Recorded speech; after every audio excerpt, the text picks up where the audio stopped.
So these are the ingredients for the baked mac and cheese. So I got the ground beef.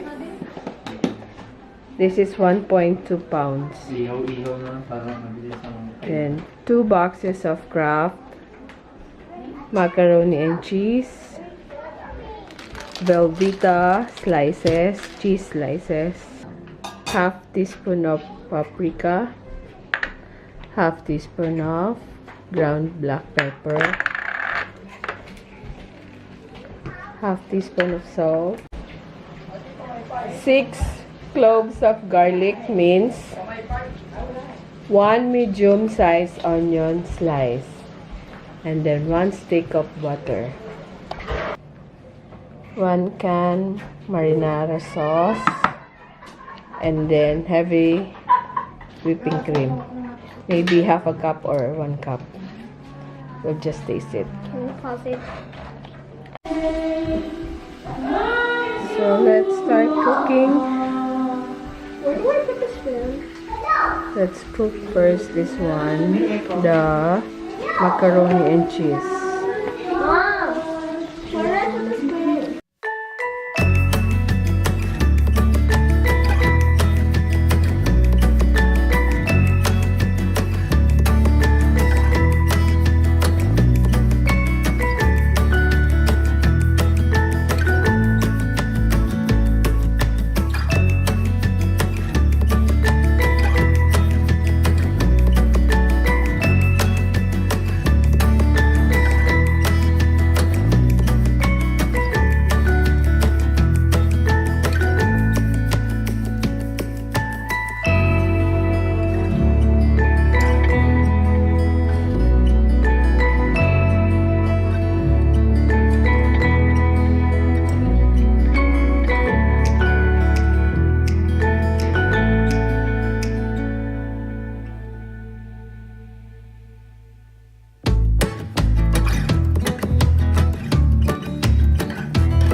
ating finished product.